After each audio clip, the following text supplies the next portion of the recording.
Funding. Key issues.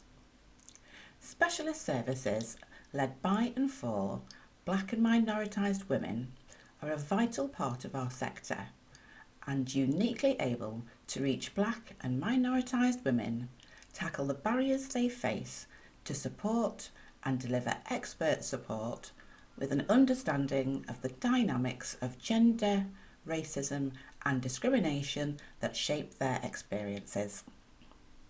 Yet the commercialisation of the VAWG sector has had a detrimental impact on by and for services.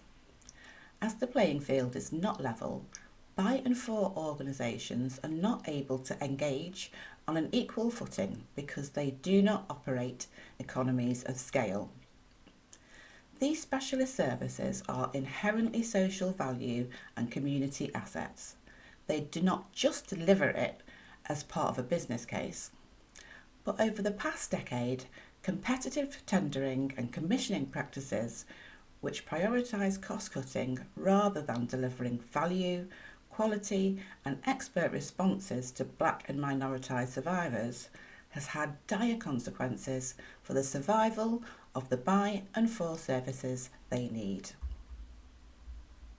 Within tendering processes, the business model is preferred because of the cost to quality weighting. This creates disadvantage for small community-based by and for organisations and leads to tender decisions being made on cost rather than social value.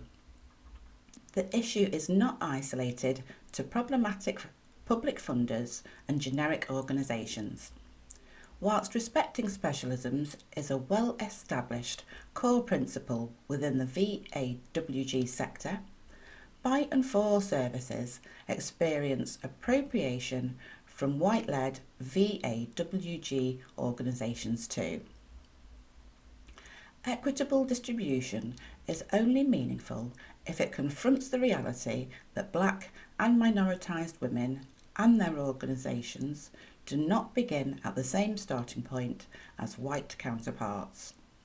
For example, a black woman survivor on NRPF facing abuse and oppression on the basis of gender and race will need more resources and appropriate specialist support to get to recovery.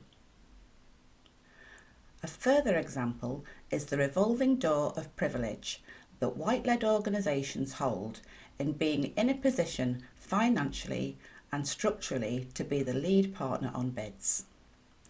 Funders frequently view and assess black and minoritised women's organisations through white metrics that further entrench these inequalities. Ring-fenced funds only serve as a short-term and inadequate solution to some of these problems rather than addressing problems at their root. Addressing funding inequalities is a long-standing priority within the sector and is urgently important as we head into a recession and resources are scarce.